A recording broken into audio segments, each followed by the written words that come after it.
सामान्यतः असुरों का तो भगवान से द्वेष होता है। ये असुर होकर के इतनी उत्कृष्ट कोटि की प्रार्थनाएं कर रहा है। Oh, sorry, this was supposed to be in English. Sorry. So yesterday we discussed about Vritrasur and how Vritrasur, while Indra was cutting his head and he was preparing to leave his body, he offered such nice prayers to Krishna. So Parikshit Maharaj became confused. How can a demon offer such high level of prayers to Krishna? Generally, demons are envious to the Lord. Generally, they are rebellious to the Lord. But this particular demon, how come he is so devoted to the Lord? This is astonishing.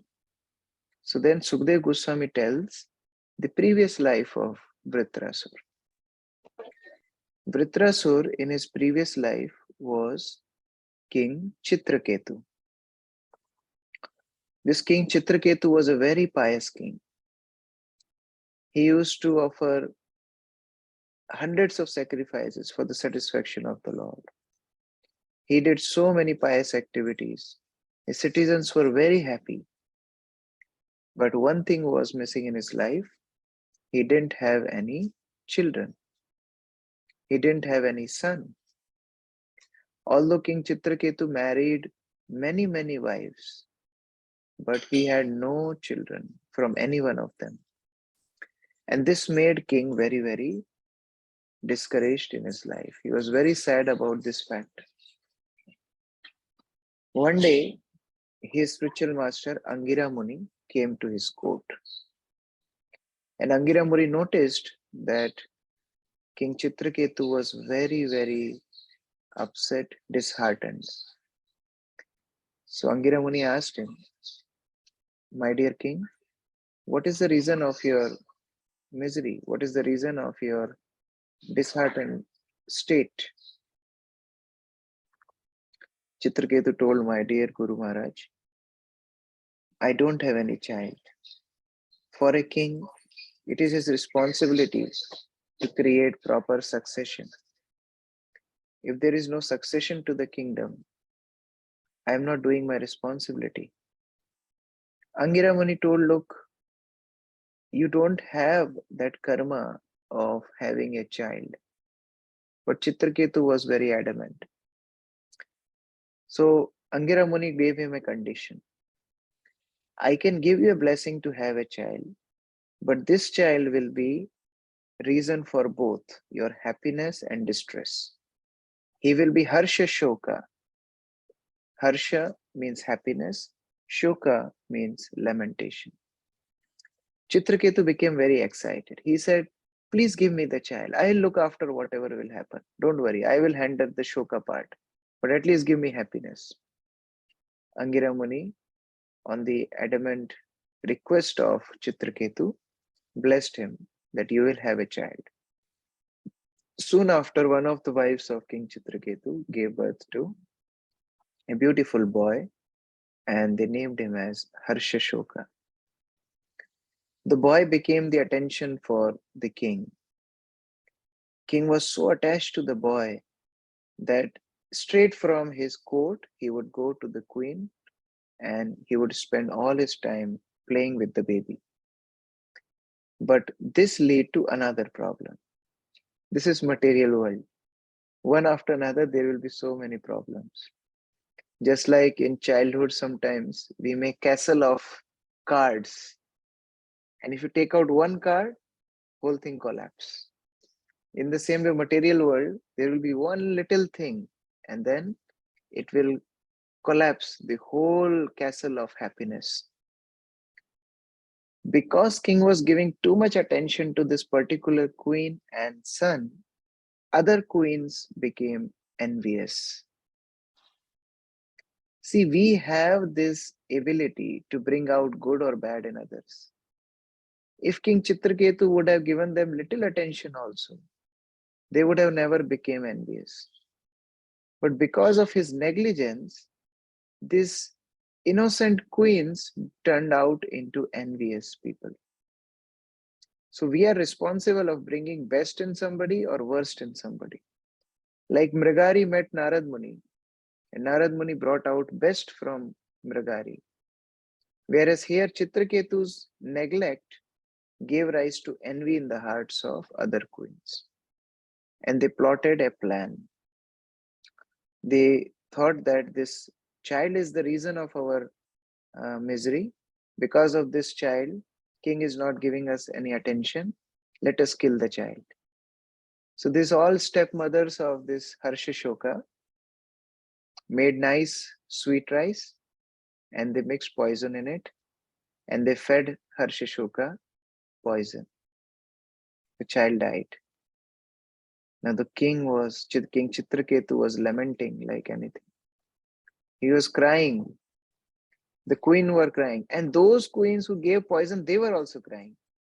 This is the result of envy. When we do anything out of envy, we ourselves start to lament. So everybody was drowned in the ocean of sorrow. And at that very moment, Rishi Angira, along with Narad Muni, came there. And they saw this condition of king and queens. King Angira told the king that, look, I told you, the son will be the cause of your happiness, but he will also give you distress. Before you never had child, you were not happy. But after getting him, when you lost him, is even greater level of misery. So King Chitraketu could not speak anything. Seeing the condition of the king, sage Angira told the boy that, my dear boy, wake up. Please come back. On instruction of Angira Muni, the boy came back and he sat.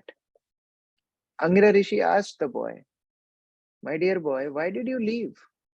Your father and mother are so, they're crying, they're weeping. Why are you left? Why you left them? This boy asked, which father, mother? In so many lifetimes, I had so many fathers and mothers. Which one you are talking about? I am a jiva. I am going through my course of karma. So in this course, many times I took birth. I had millions of fathers and mothers. Hearing this, Chitraketu's attachment broke. And Angira Muni told boy, yes, you should continue your journey. And the boy again left. This created a turning point in Chitraketu's life. He understood that this material world is temporary. All relations here are temporary. This material world, all relations in the material world will only give misery. Chitraketu became completely detached and he surrendered to Lord Sankarshan. He became his pure devotee. He saw Lord Sankarshan and Lord Sankarshan blessed him with his devotional service. After some days, Chitraketu was traveling in his airplane along with his queens. His body was as brilliant as sun. And he was so happy because he already saw Lord Sankarshan. But again, material world, there has to be some twist in the story. So as he was flying in the airplane, from airplane, he saw Lord Shiva. Lord Shiva was sitting on the in the foothills of Kailash, and there was a great assembly of sages. This assembly of sages gathered there to hear from Lord Shiva on the topic of renunciation. But there was one interesting thing. Parvati was sitting in the lap of Lord Shiva. So Lord Shiva was giving lecture on renunciation, but Parvati was sitting on his lap.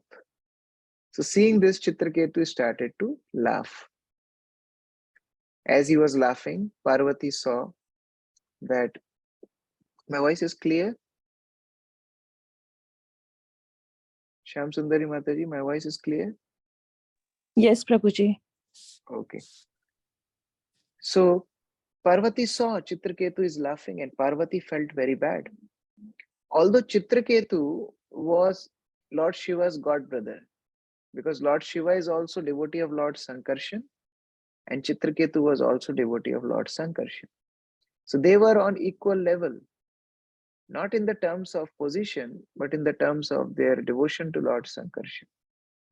But then also, his thought was, only Lord Shiva can do this.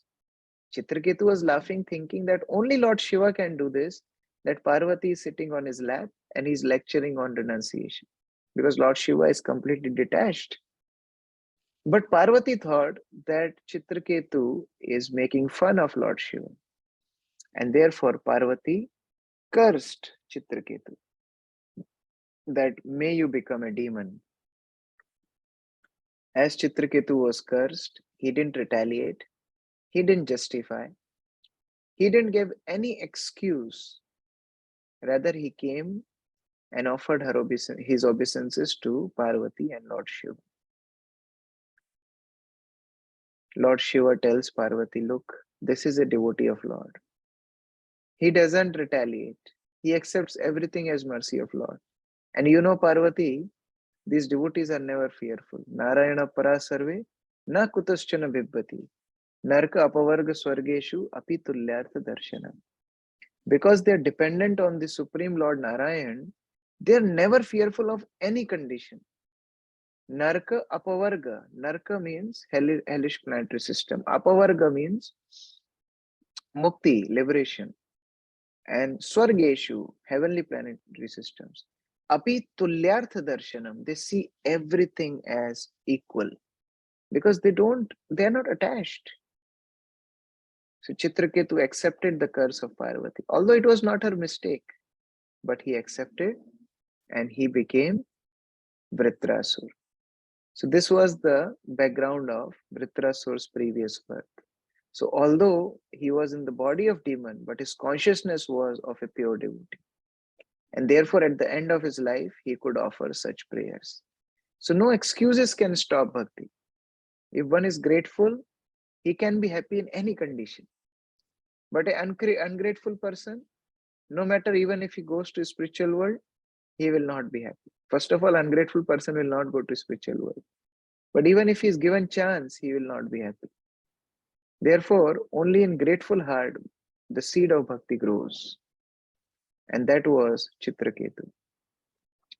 Now here, Diti became very angry.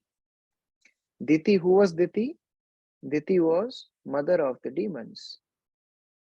Diti became very angry. Diti thought that Lord Vishnu always does injustice. He always kills my sons and he always saves the sons of Aditi. So Diti thought, I will give birth to such children who will kill Indra. And Diti goes to Kashyap and says that this is my plan. I want to kill Indra. Help me. Kashyap Muni was thinking that wife is telling something I can't deny. At the same time, I can't allow her to harm herself. Because Krishna promised, Indrari Vyakulam Lokam Vridayanti Yuge Yuge. Whenever there will be enemy of Indra, Krishna will incarnate. And here, Diti is planning to create some enemies for Indra. So Kashyap was in dilemma, what to do? I have to listen to my wife.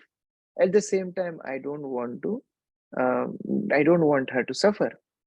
So what to do? He decided to give her a special procedure. He said, you want to do something what you want? Do Payovrata. It is special vrata. And in this, you should worship Lord Vishnu. And whatever you will desire, that will be successful. But one thing you remember, you should maintain highest standards of cleanliness. If you don't maintain highest level of cleanliness, then anybody can come and pollute your vrata, your fast, this whole procedure of Payovrata. So Diti was doing this vrata. She would be very, very clean. She would be in the mode of goodness and she would worship Lord Narayan. And that's how she was going through this very austere fasting and vrata. One day, it so happened that Diti drank milk at the night and she slept without washing her mouth. And that was an aspect of unclean habit. Indra noticed that. that, yeah, now Diti did mistake. She slept without washing her mouth. So Indra found that loophole and he entered the womb of Diti. And Diti had this child who would probably, he would be the future killer of Indra. Indra thought, I will rather kill the child in the womb itself. So Indra cuts this womb of the child, the embryo in the womb of Diti in 7 parts. When he cuts them in 7 parts, all 7 parts of embryo start to cry. And they request Indra, don't kill us, don't kill us. Maruta, Maruta, don't kill us. Then Indra cut those seven pieces of embryo and further seven pieces. So 7 into 7, 49. So there were 49 pieces of Diti's embryo, and all were crying, don't kill us. We are your brother, Maruta. Indra became compassionate. Indra accepted all those 49 as his brothers.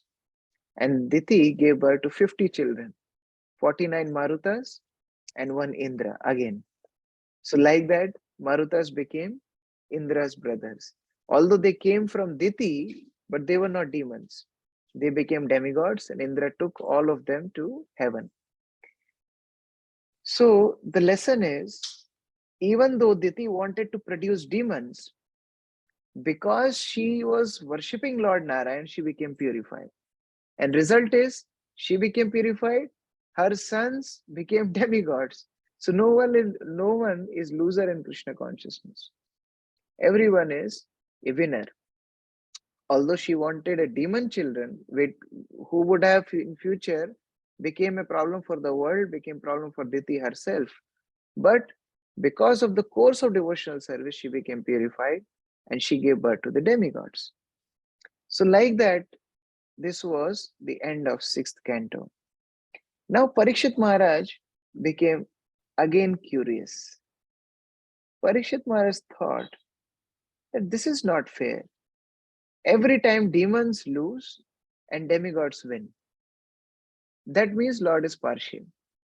Even though Vritrasur was in demon's body, he was a devotee, but Lord let Vritrasur be killed. And Indra did all kind of nasty things, killing his own guru, Vishwarup. We heard it yesterday. And then also Indra was saved. How is that? Is Lord partial? Although in Gita, Krishna says, I am not partial. But it seems God is partial. So Parishit Maharaj asked this question to Sukdev Goswami. That how can I understand that God is impartial? It seems that he always favors demigods and he always kills demons. Then Sukdev Goswami describes another wonderful pastimes. Sukdev Goswami first of all tells that, look, Lord Vishnu is called Satvatpati. Those who are in the mode of goodness, he will protect them. Now, because demigods are in mode of goodness, they get Lord Vishnu's protection. But that door is open to everyone. If any demon become in the mode of goodness, Lord Vishnu will protect him also. Parishit asks, is it really, did it happen ever? Any case study like that where demon is in the mode of goodness and Lord protected him? Sukdev Goswami said, yes, there is one case study like that. Same question was asked by Yudhishthir Maharaj to Narad. When Yudhishthir Maharaj and Pandavas were doing Rajsuya Yajna, that time in Rajsuya Yajna, Krishna was worshipped as the primary supreme personality of Godhead. And one person couldn't tolerate that. He was Shishupal. Shishupal was spontaneously inimical to Lord Krishna. Just like devotees, they start with sadhan bhakti and then they become raganuga bhaktas, where they spontaneously love and serve Krishna. But Shishupal was just opposite. He was spontaneously inimical to Krishna. And from the birth, he started to speak abusive words to Krishna. He would criticize Krishna like anything. And Krishna also promised that I will forgive 100 faults of Shishupal every day. But if he cross 100, then I will not spare him. So Shishupal was quite organized. Every day he would only speak 99 abusive words and then he would stop. But that day he could not keep track of his offenses. So in Rasu Yagya, he just kept on speaking abusive words to Krishna. Oh, how can you worship this uneducated person? We don't know his caste. Somebody says Nanda's son, somebody says Vasudev's son, and he ran away from Jaras, and so many things. And he kept on speaking and he didn't keep track and he crossed 100 offenses. As he crossed 100 offenses, Krishna called his Sudarshan Chakra and killed Shishupal. And such a way Krishna killed Shishupal that not a single drop of blood fell on the ground because it was a fire sacrifice. So Krishna didn't want to contaminate that place either. But Krishna killed Shishupal and then Shishupal's soul merged in Krishna's body. So like that, after seeing this whole episode, Yudhishthir got confused. He asked Narad Muni that why always demons are killed and demigods are saved. Is God partial? So Sukdev Goswami is referring to same question which Parikshit asked, Narad Muni answered. This is parampara. We don't have to speak anything new. Sometimes there is tendency that we have to speak something which nobody heard. So if you are speaking that something which nobody heard, that means you are out of parampara anyway. You have to speak something in the parampara. Repeating is our process. We don't have to invent. You have to repeat. Power of speaking comes to the level of our repeating the message of parampara. As much as we will repeat the message as it will be effective. Otherwise, we'll just on like if you just keep on firing the gun, but there is no bullet, nothing will happen. In the same way, we can fire our words, but if they are not backed up by the message of parampara, no change.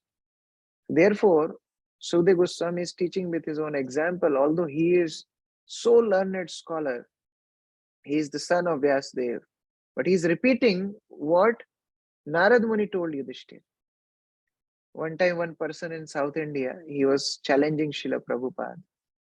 He said, Prabhupada, Swamiji, in your Gita, there is nothing new.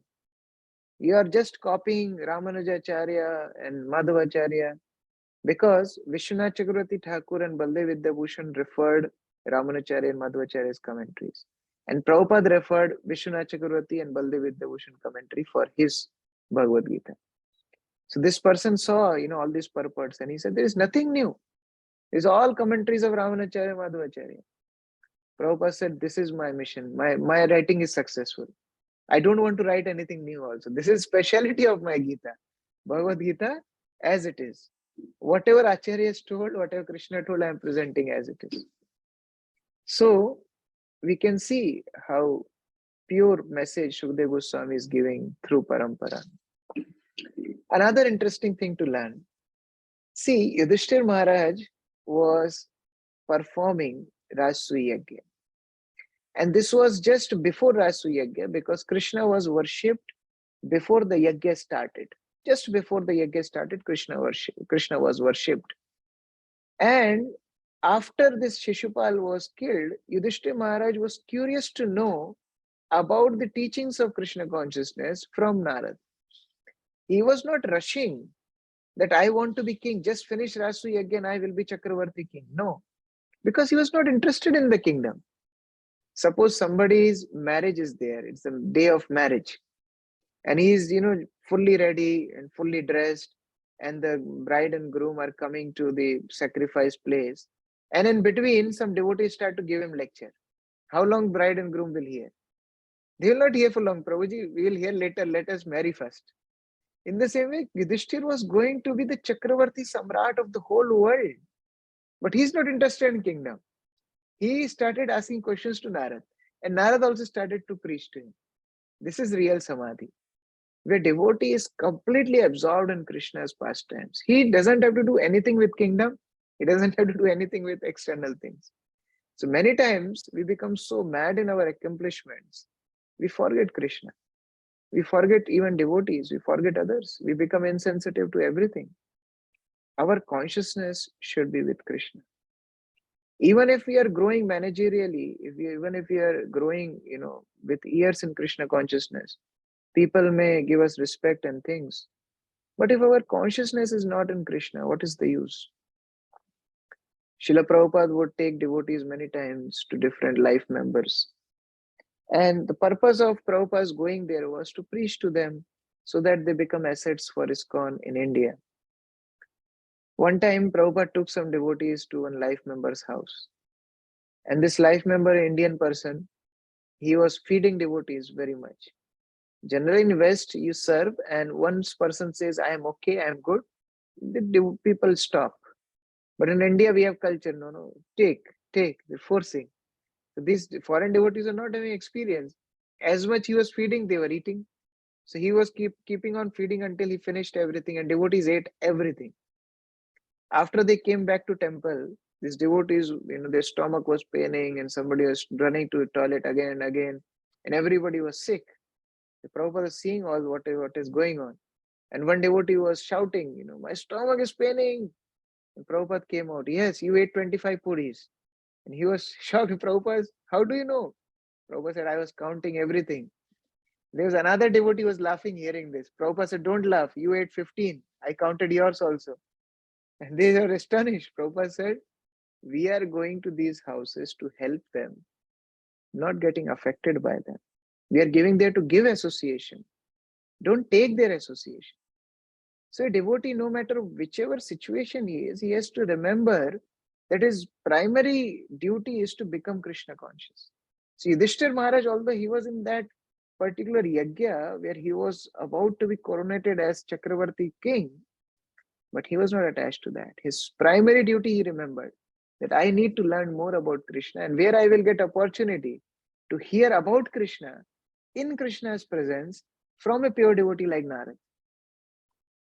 So he grabbed that opportunity, and Narad started to tell a very, very interesting story. Narad said, yes, there was a demon, apparently demon, but he was in the mode of goodness. What to speak about mode of goodness? He was above mode of goodness. He was a pure devotee of Lord. And for him, Lord incarnated. Just for one devotee, Krishna came to this world. Really? Who is that? Narad tells about Jay and Vijay being cursed and the story of Hiranyakashipu and Prahlad. This is the main subject matter of 7th canto. Narad Muni tells that Hiranyakashipu was such a powerful demon that he was terrorizing the whole universe. Actually, he did austerities for a long time, 1,000 celestial years. And he pleased Lord Brahma. Lord Brahma came and he saw that I can hear the sound of somebody chanting my name, but I can't see. Because what happened, the ants, they ate whole body of Hiranyakashipu. So there was just bones covered by ant hill. Brahma sprinkled water from his pot and Hiranyakashipu got his body back. Then he asked that, what do you want? Hiranyakashipu told that, my dear Lord, I want to kill Vishnu. Brahma started to laugh. This is not possible. So then Hiranyakashipu said, okay, make me immortal.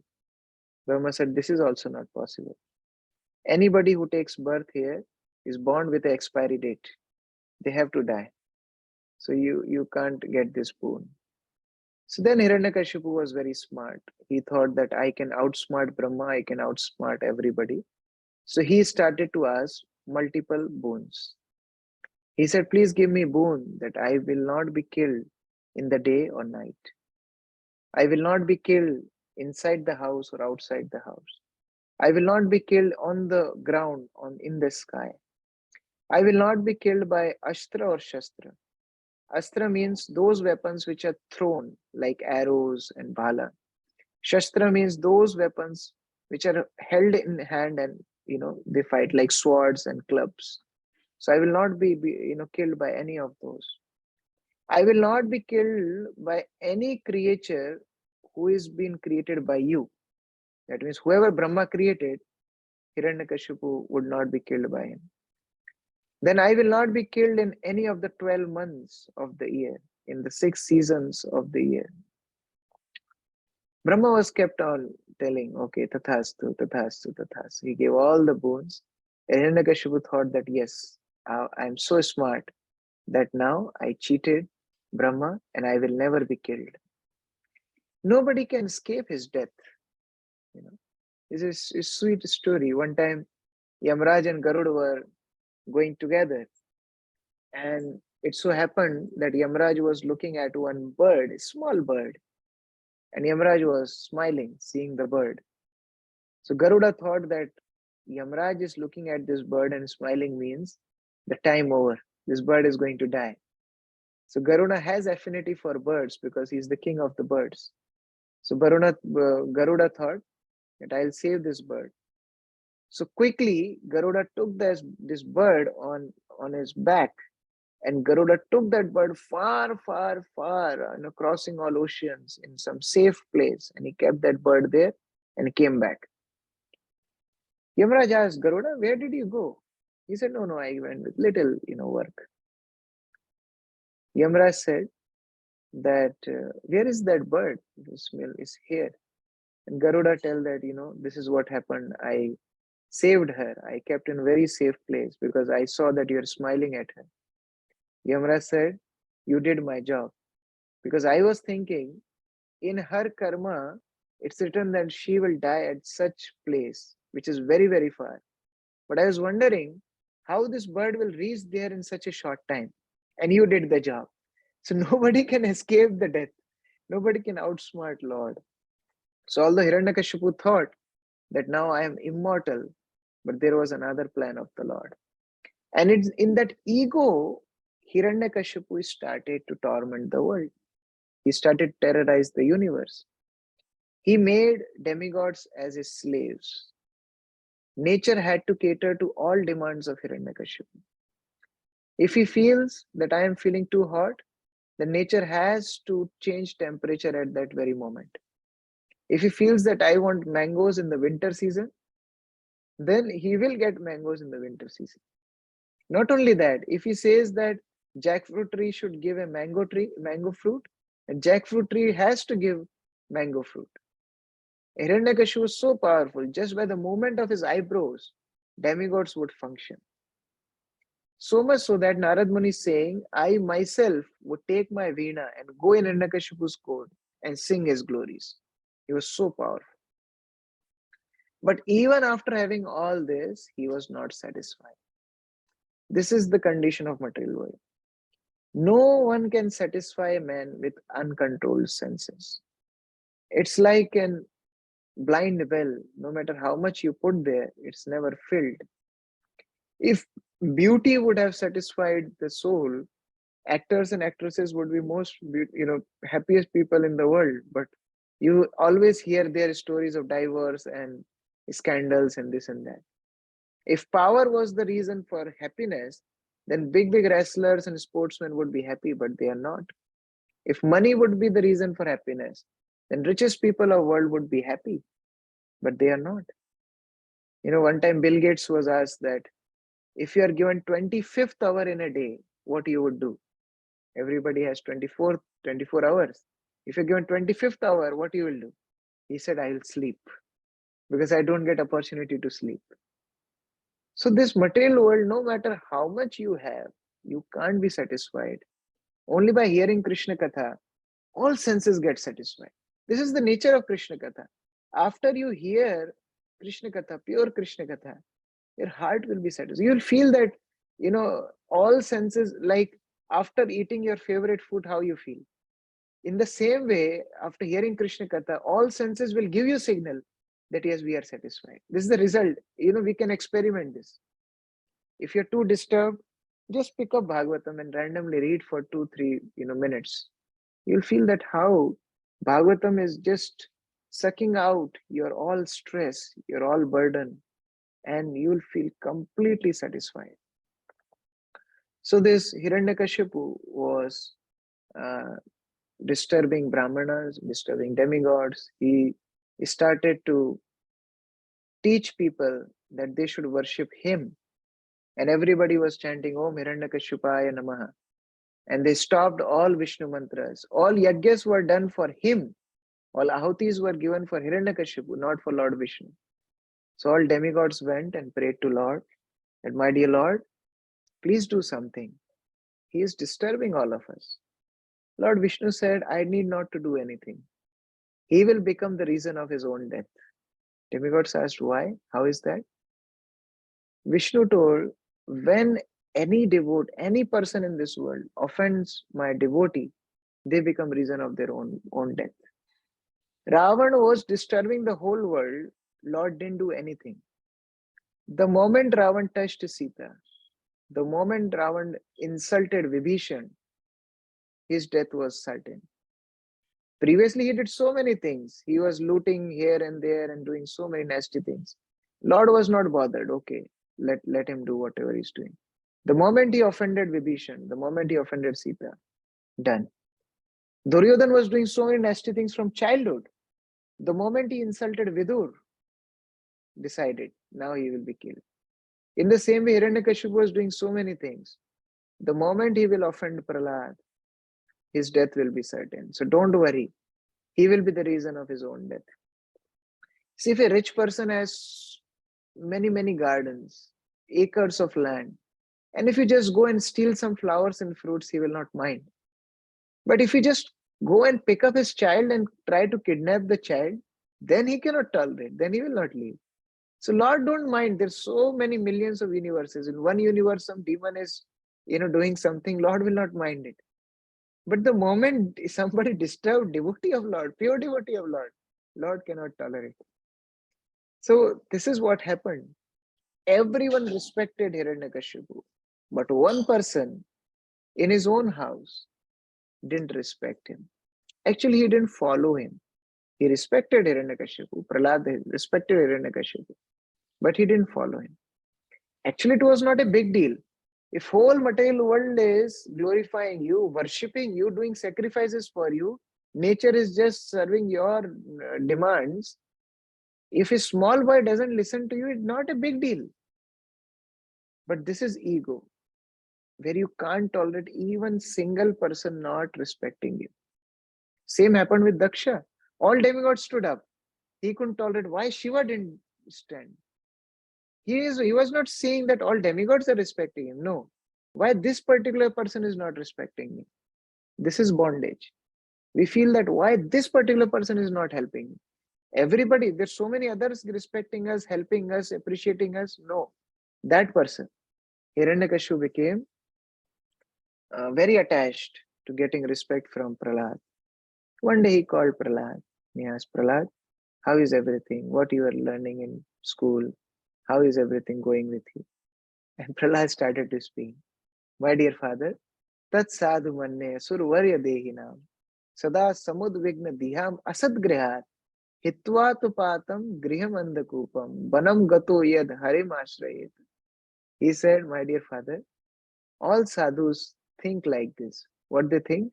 Asurvara dehinam, you are the greatest of asuras. Sada samudvigna diham asadgrihat, but you have one problem. You are attached to asat. You are attached to things which are temporary. So what should I do? Hittvatupatam grihamandakupam. Leave this blind well of family life and go to one. Vanam gato. Go to forest. And what should I do in forest? Harimashrayeta. Take shelter of Lord Hari. Wow. Hiranyakashipu became so angry.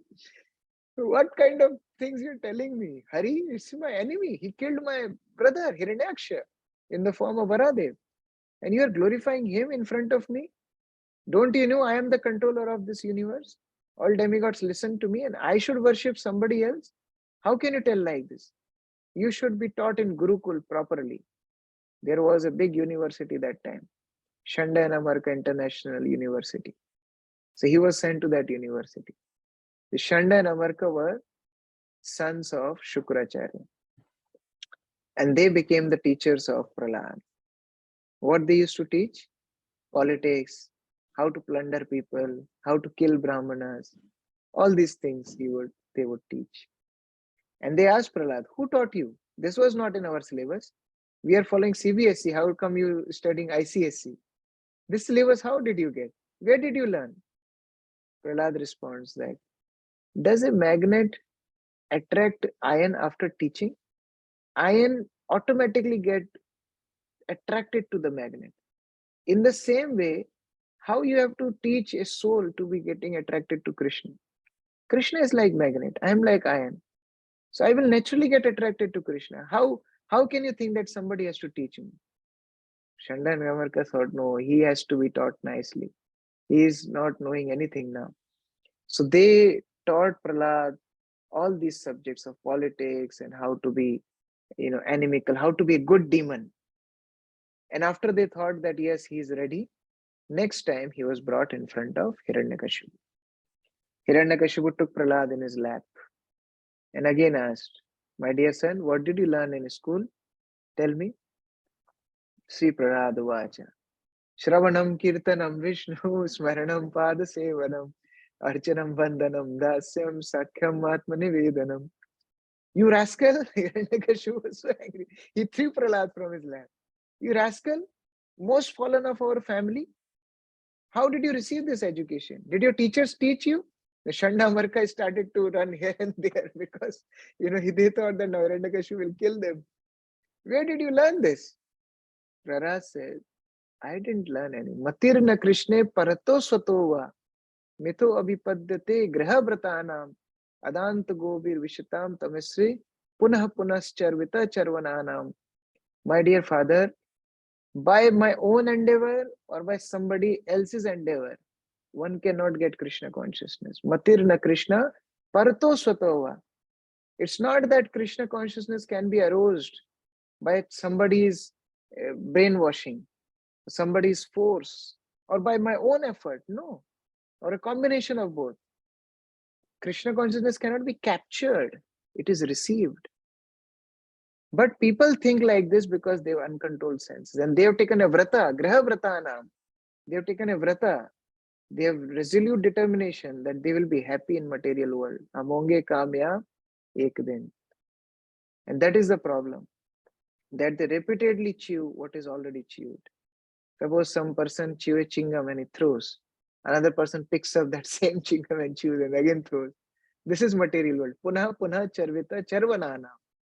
One already chewed, charvita, charvanana. Another person is chewing the chewed. How you will get nectar out of it? Hiranyakashipu was very, very angry.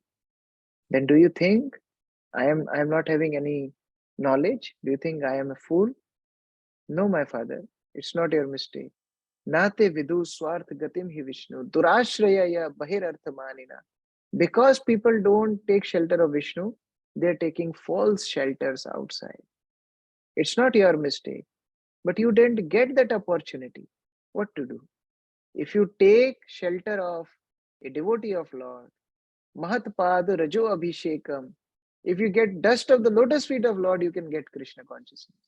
Hiranyakashipu said, this is too much. This boy has to be killed.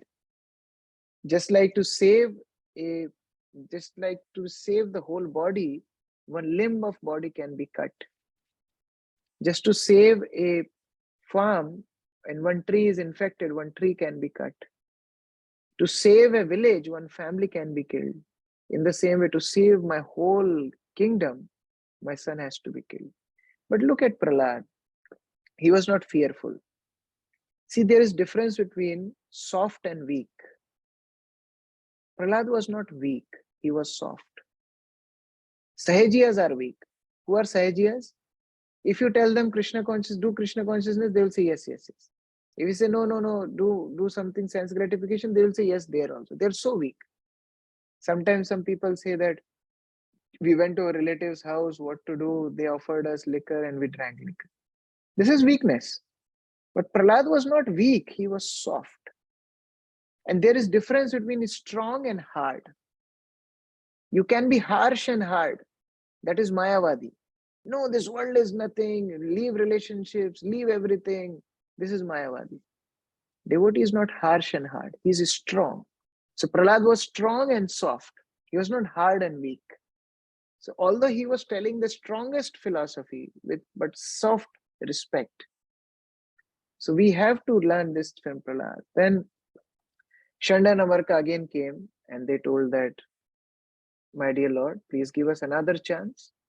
We'll take Prahlad to school and we'll again try to teach him. And the small boy, small children speak something here and there. We should not take them seriously. So all the Hiranyakashipu was very angry, but then he accepted last chance for Prahlad. So Prahlad was taken to school again. This time, Shanda and Amarka were trying their best, but something serious happened. Prahlad, when he was sitting with his other schoolmates, they asked Prahlad, we heard that your father is very angry with you. Why he is angry with you?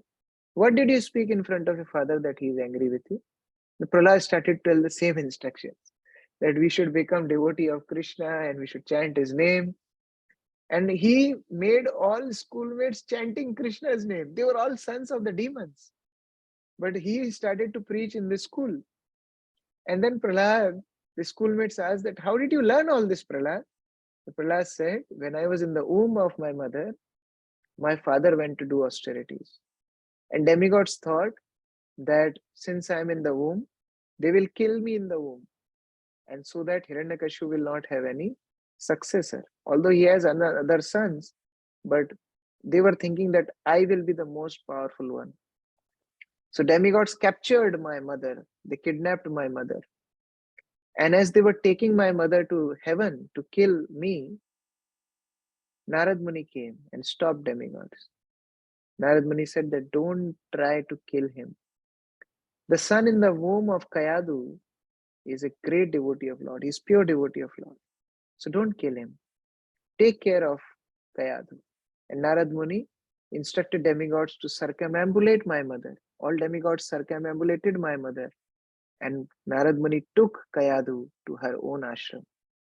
And while I was in the womb, Narad Muni every day would tell pastimes of Krishna. And that's how in the womb I heard all the pastimes. Sometimes my mother would sleep, but I would be awake. I heard all these pastimes. So like that, by the mercy of Narad Muni, I heard all these beautiful pastimes. Look at Prahlad, he's such a gentle character.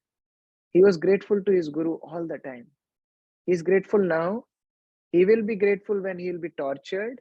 And after he will see Nrsingadev, then also he will pray to Nrsingadev that, oh my dear Lord, although I am seeing you face to face, but how can I forget my spiritual master? Evam janam nipatitam prabhavahi kupe. I was following the blind populace and I was falling in the dark ditch full of snakes. But your pure devotee, my spiritual master Narad Muni saved me. How can I forget him? Although you are standing in front of me, but I can't forget my spiritual master. So if you really want to give me some blessing, give me service to my spiritual master. Prahlad is asking to Nrsingadev. So he is so grateful to his spiritual master. But when Chanda and Amarka saw that now Prahlad is spreading this in the school to other sons of the demons, they reported to Hiranyakashipu. And then Hiranyakashipu decided Prahlad should be killed. They gave so many chances to Prahlad, but Prahlad is not listening. And now Hiranyakashipu tried to kill him.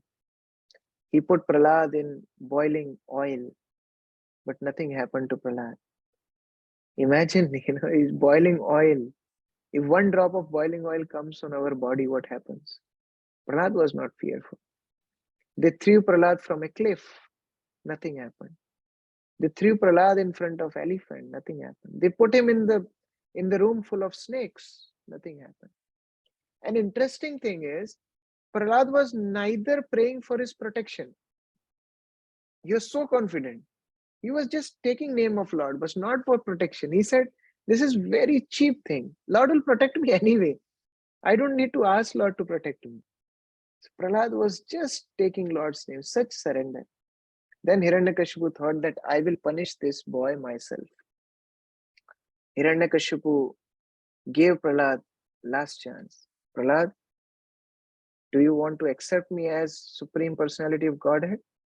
Prahlad said, no, how can I accept? Hiranyakashipu asked, where from you are getting so much power?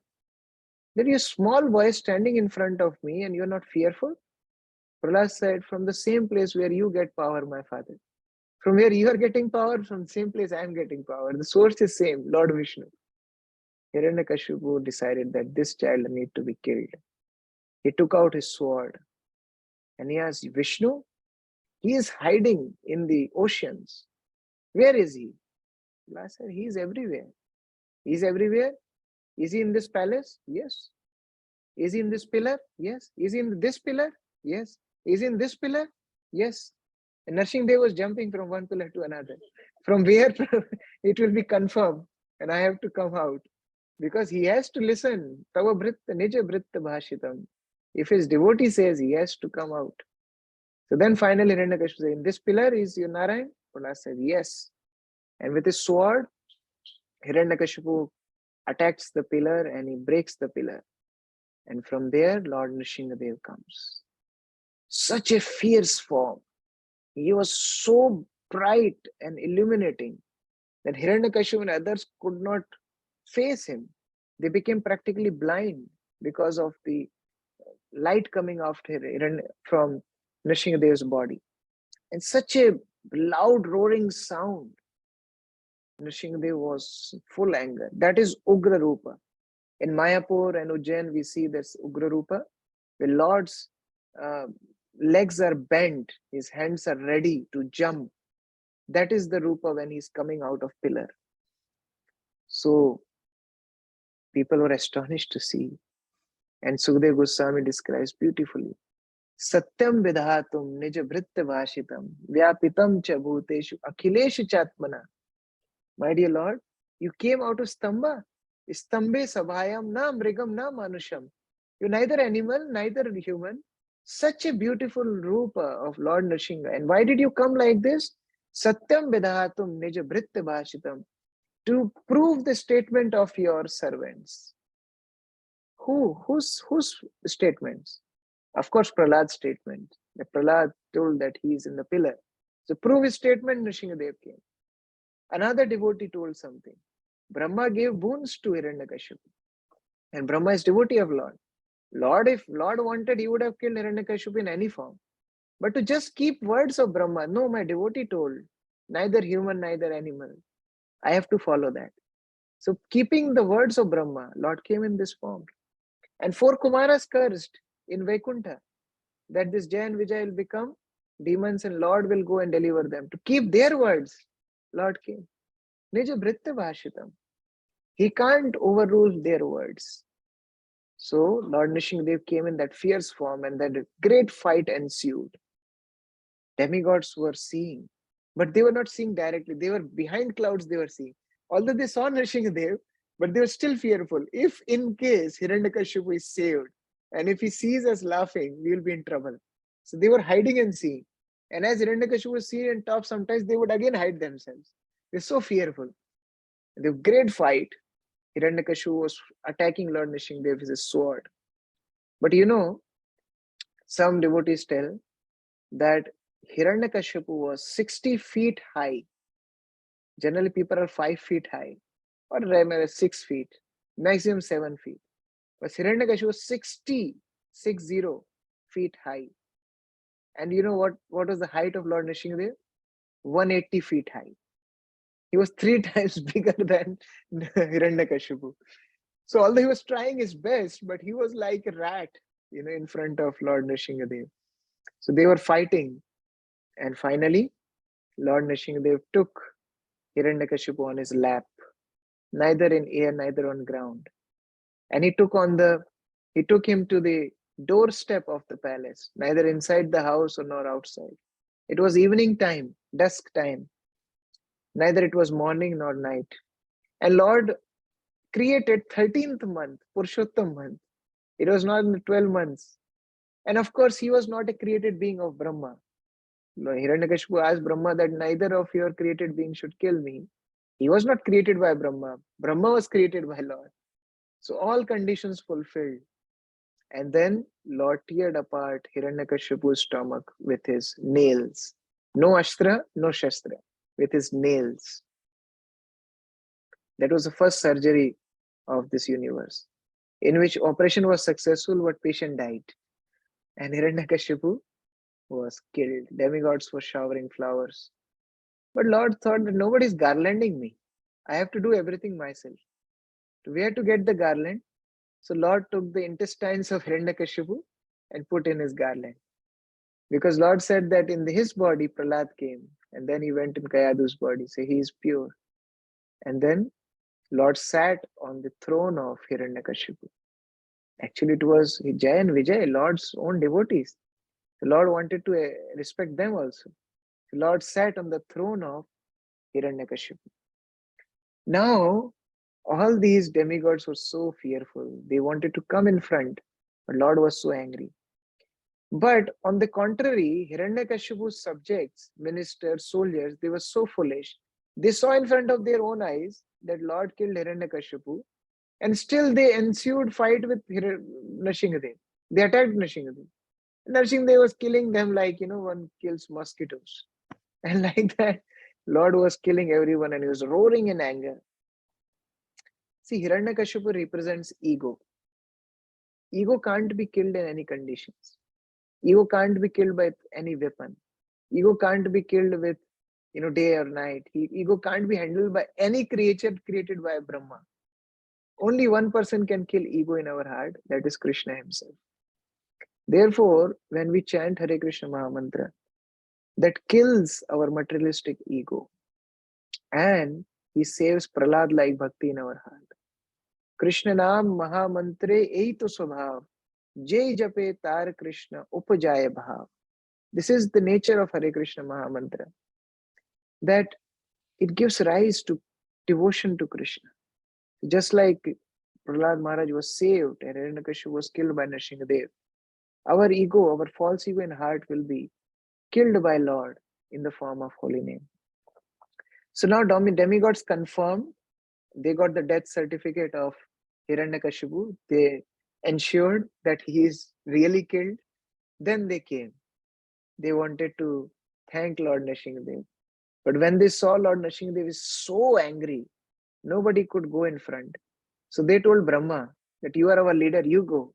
He said, no way, I cannot go. Because of my boons, Hiranyakashipu became like this. So Lord will be more angry with me. So I am not going for sure. So they requested Lakshmi Devi. Lakshmi Devi, you go. You are a wife. Husband cannot be angry with wife. You go. As Lakshmi Devi went ahead, Lord Nrsimhadev roared one time so loudly. Lakshmi Devi came back. No, he's not my husband. My husband, he sleeps peacefully on Sheshnag. I massage his feet. He doesn't speak anything. He's a very peaceful person. This is not my husband. Then who will go? Who will pacify the Lord? Demigod said, Lord came because of Prahlad. Let Prahlad go. And they sent Prahlad.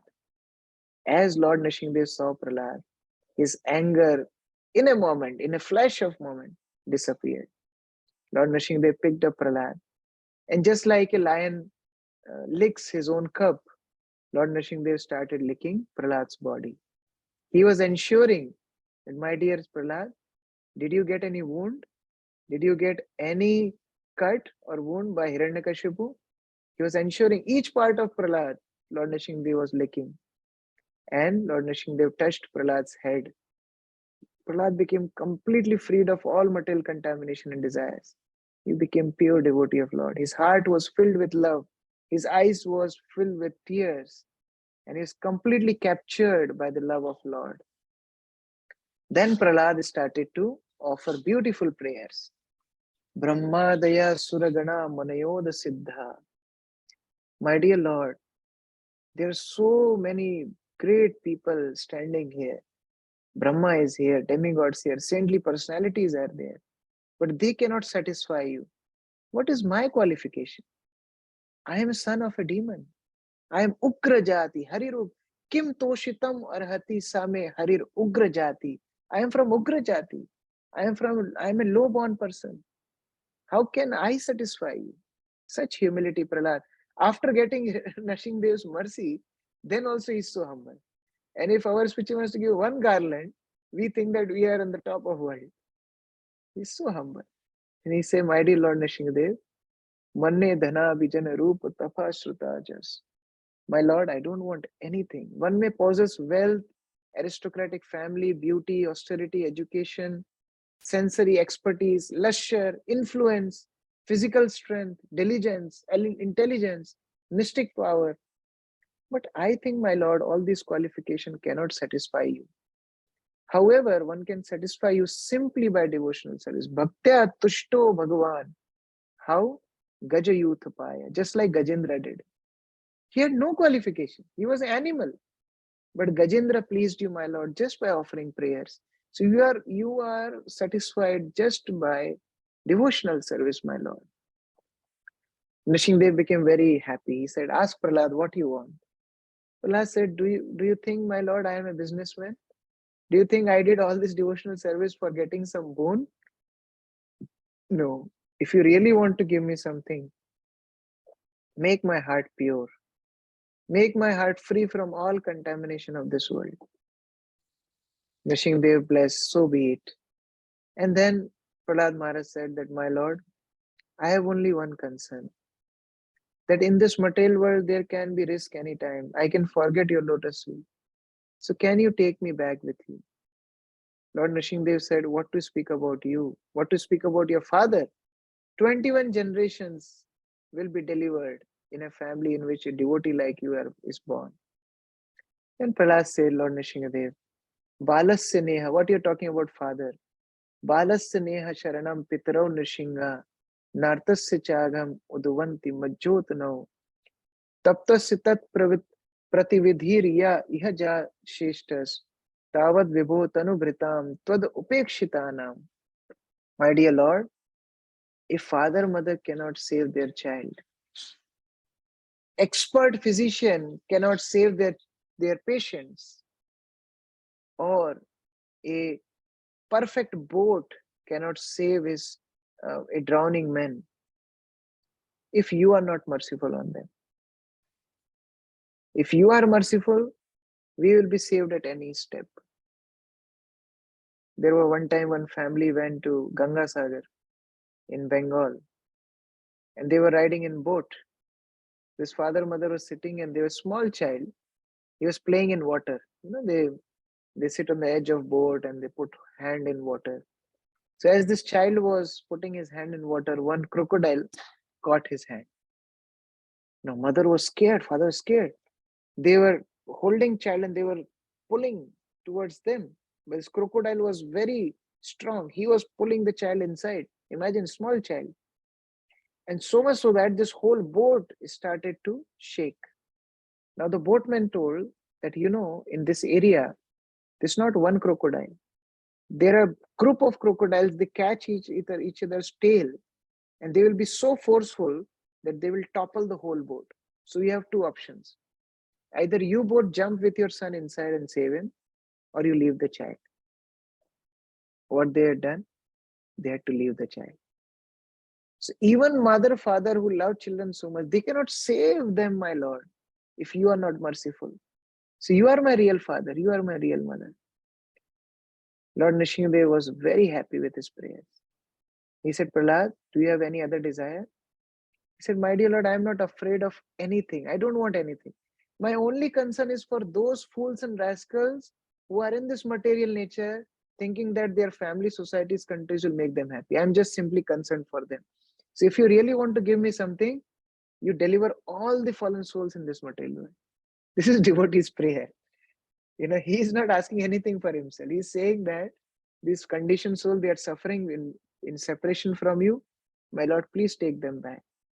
Lord Nrsimhadev was very happy. And hearing this, Yudhishthir Maharaj was very happy. That yes, here is an example where Lord saved a son of a demon also. So if we are devotee like that, Lord will save us in any condition. Narada also was very happy. Narada said, not only Prahlad, he was fortunate for sure. But look at your fortune, Yudhishthir. Don't compare yourself with Prahlad. You are so special. Nrsimhadev came for Prahlad, that is for sure. But Krishna, the source of all incarnation, left his home and is living with you. Think about it, how special you are. Then Yudhishthira Maharaj was, again asking. He was saying that, my dear Narad Muni, tell me one thing. Generally, people are not sinful like Hiranyakashipu. Neither they are too devoted like Prahlad. There's something in between. So what is hope for them? Either they are so like Prahlad, so Krishna will come and save, or they are like Hiranyakashipu, Krishna will kill them. But generally, people are between. They're neither Prahlad, neither Hiranyakashipu. What is hope for them? So Narad Muni said for them, there is system of Varnashram.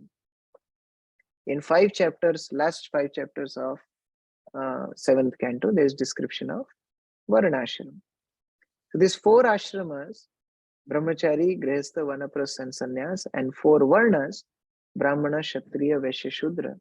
The system is meant so that people can elevate from their tendencies slowly to devotional service. So there is vivid description of that. And then with this, it ends the Swambhu Manu's family. So then Parikshit was thinking that Parishit Maharaj was thinking that Sukdev Goswami spent 7 cantos just describing Swambhu Manu's family. But there are 14 Manus. What were other Manus doing?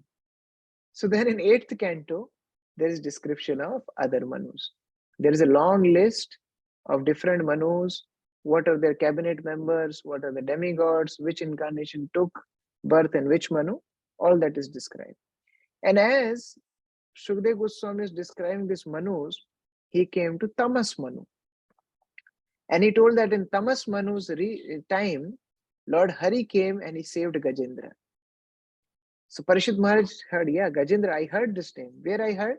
Prahlada's prayer. Prahlad was praying, Gaja Yuthapaya, that Lord, you are pleased by devotion just like Gajendra pleased you. So then Parishit told, wait. Gajendra, please tell me about Gajendra. What was the story of Gajendra? So 8th canto, 2nd chapter starts with the story of Gajendra. Sukdev Goswami tells that Gajendra was a very powerful elephant. And as he was so powerful, he was also proud of his power. No one could defeat him. And when he would walk with his family, whole earth would shake. He was so powerful. Like any other day, one day this Gajendra was bathing with his family in lake. And as he was bathing there, one crocodile attacked Gajendra and caught hold of his feet. Now, crocodile is an animal of water, and Gajendra as an elephant was an animal of land. So when Gajendra was in water, although he was very powerful, but that was not his kshetra. So he was weak in water. And crocodile, because he was an animal of water, he was very strong in water. So he was dragging Gajendra inside. And there was a great fight. Prabhupada writes in that purport that everyone has to understand where they belong. Are they animal of water or animal of land? We have to select our ashram accordingly. We need to check where we fit in. It will help. Suppose a brahmachari is in ashram and he is looking out of window remembering his parents all the time. He is not fit to be a brahmachari. Or a grihastha is in grihastha ashram but he is not responsible towards his family. He is just neglecting his responsibilities on the name of spiritual life. He is not fit to be grihastha. So one has to understand where they belong.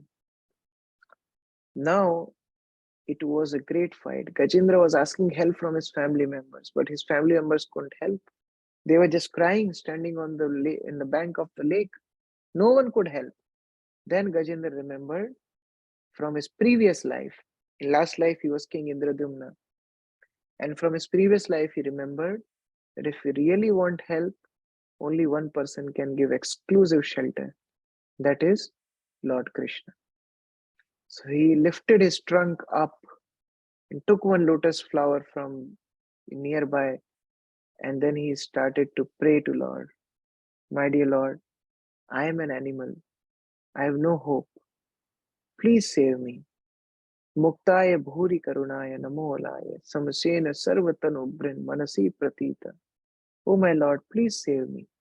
You are Muktaya, you are free. Everyone in this world is bound, but only you are free. So you are free, you can make others free. Bhuri karunaya.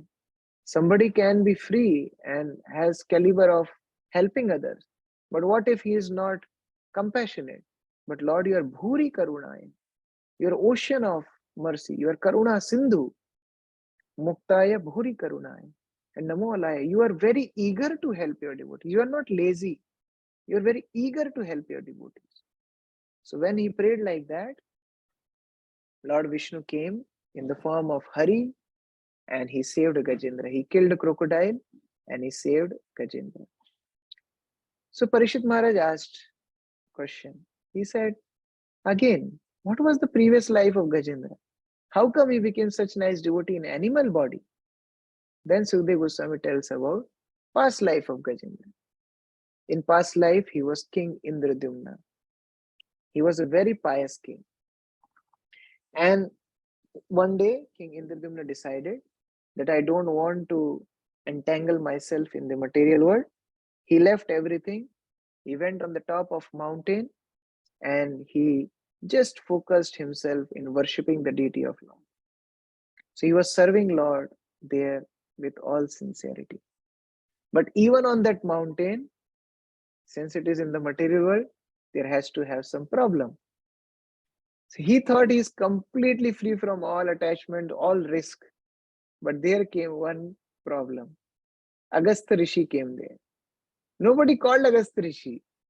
Indradyumna didn't call, anybody else didn't call, but from nowhere Agastya Rishi came. And not only alone, he came with all his disciples. Now at that time, Indradyumna was worshipping the Lord. As he was worshipping the Lord, his whole attention was on the Lord. But Agastya Rishi became angry. This is how you respect your guest? First of all, Indradyumna was not king that time. He was just as good as a mendicant in the forest. And he was worshipping the deity of Lord. So his attention was there. But Agastya Rishi became angry. He said, this is how you receive your guest? This is how you know the Vedic culture? You are uneducated, uncultured, offensive. And all good qualities of Indradyumna were neglected by Agastya Rishi. But he only saw that he didn't receive him properly. Agastya Rishi cursed him and became an animal. See, there are possibilities of getting, being misunderstood in the material world. No matter how best you do, there is always this risk. Even Krishna was misunderstood. We will see in 10th canto how Krishna was blamed for stealing the money, Kaustuva jewel of Satyavrata. So, Satrajit. So this happens, but then devotee has to learn to tolerate. And Indradyumna, his reaction is very exemplary. Some may say that, oh, Indradyumna could have justified, he could have clarified. But in all these stories which we are learning in Bhagavatam, it's not about conquering enemies. It's about conquering our mind and senses. Bhagavatam teaches this. Bhagavatam will not say how to defeat your enemies. Bhagavatam will teach how to defeat the mind, how to defeat the senses. And therefore, Indradyumna accepted that condition, accepted that curse as the mercy of Lord. Srila Prabhupada writes a beautiful, beautiful purport to this verse. Srila Prabhupada says, 5 things a devotee should feel when challenging situation come in his life. First thing is, he should understand it is Lord's desire. Second thing, he should think it's not only desire of Lord, it is his blessing. Third thing, devotee should think it is because of my mistake. Fourth thing, I did mistake, I should be punished very severely, but Lord is just giving me token punishment. And fifth thing is, whatever is happening in my life is for my purification. Then what should be response? Prabhupada writes in purport, three points of response. First thing is, after getting any challenging situation, devotee should not leave his service. Continue the service to the same Lord because of whom you got cursed. Never leave your service. No matter whatever happens, never leave your service. Second is, remain undisturbed. Third is, remain dependent on the Lord. We should never think that Lord is not powerful enough. How can this happen? How could Agastya curse me? I was worshipping the Lord. I was not doing sense gratification. No. Still we have to dependent on Lord. Srila Prabhupada, when he writes this song, Bado Kripa Koile Krishna Adha Mere Prati, he uses a very beautiful word addressing Krishna. He says, Krishna, you are Kautuki. Kautuki means a magician. What does magician do? Magician can, like, if magician has a hat, he can bring rabbit out of hat. So he can appear anything. And if you have like this glass of water is there, magician can disappear this glass. So magician can make anything to appear, he can make anything disappear. In the same way, Krishna is Kautuki. In one fraction of second, he can vanish all our miseries. In one fraction of second, he can give us all blessings also. So we should have that faith that he can do anything. And what should be expectation of devotee from Lord? That we have only one expectation, that Krishna, you will take care of us all in all respects. Whatever you're doing to draw us, nearer to you. You are doing to promote us back to Godhead. See, all these points are written by Srila Prabhupada in one purport. Can you imagine how deep teachings Prabhupada gave in this Srimad Bhagavatam? Although we are just having a summary study, but this should inspire us to read Bhagavatam more deeply. We should read each purport of Srila Prabhupada. There's so much nectar. Srila Prabhupada said, my purports are my devotional ecstasies. If you want to see his ecstasy of a pure devotee, we can see in Prabhupada's purport. Now, what was the result of Indradyumna's tolerance and accepting that curse as Krishna's blessing? That in next life, he became Gajendra and he saw Lord face to face, and we are reading about him after so many thousands of years. If he would have retaliated, we are not reading about Agastya Rishi, we are reading about who was cursed. So in the same way, if we accept every situation a Lord's blessing, then we can also become a pure devotee of Lord. After that, there comes another beautiful pastime. Brihaspati goes to meet Indra. And Brihaspati takes a garland to give it to Indra. As Brihaspati gives garland to Indra, Indra gives this garland to his elephant Airavat. And Airavat, in front of Brihaspati only, he puts that garland under his feet and Airavat crushes the garland. Brihaspati feels insulted. Brihaspati curses Indra that may you lose all your power, may you lose heaven. Indra was in big trouble. Indra went to the Lord and prayed. Lord said, okay, you do Samudra Manthan. By Samudra Manthan, you will get the powers, you will get the nectar, and you will again be powerful. Now, how to do Samudra Manthan? It's a big task. Demigods alone cannot do it. Vishnu told you should tie up with the demons. Now look at demigods. Whatever they are, at least they have one good thing. They listen to the Lord. This is their good aspect. So demigods approached demons and they said, we want to work together with you in Samudra Manthan. Demons also were clever. They thought that, okay, we will do Samudra Manthan. When nectar will come, we'll cheat demigods and we will take the nectar. Demigods were also thinking the same way. When nectar will come, we'll cheat demons and we'll take the nectar. So like that, both had their own plans, but they came together for churning the ocean. Now for churning the ocean, you need a churning rod. And such a big sheer sagar, how to churn with a small rod? So you need a big churning rod. So Lord said, okay, bring Mandar mountain. Now as they went to take Mandar mountain, it was so heavy, both demons and demigods collectively couldn't lift it. Somebody broke their hands, somebody broke their legs, and they were all fractured here and there. Then Lord himself came and lifted Mandar mountain for them. As they placed mountain on the water, on the ocean, the mountain sank. Another problem. They told Lord, there's another problem. Then Lord came in the form of kurma, in the form of tortoise. And Lord lifted this Mandar mountain on its back, on his back. Now there has to be a churning rope from whom Mandar mountain will be tied, and both sides, demons and demigods, will pull it. What can be the big rope? So Lord Vishnu said, bring Vasuki. Vasuki snake is long and powerful snake, and he can bear this load of churning the ocean. So as Lord told about Vasuki, he saw Garuda sitting next to him. Lord says, if Garuda will be here and Vasuki will come, Garuda will say, Mahaprasade Govinde. Because Garuda's food is snakes. So Lord said, Garuda, you should go away. See, Lord was so thoughtful. Who will be appropriate where? This is perfect management. Lord knows where to keep whom in which place. Sometimes we complain, I was doing such nice service, why I am removed? Nobody can take action without Lord's sanction. Maybe Lord has some another plan for us.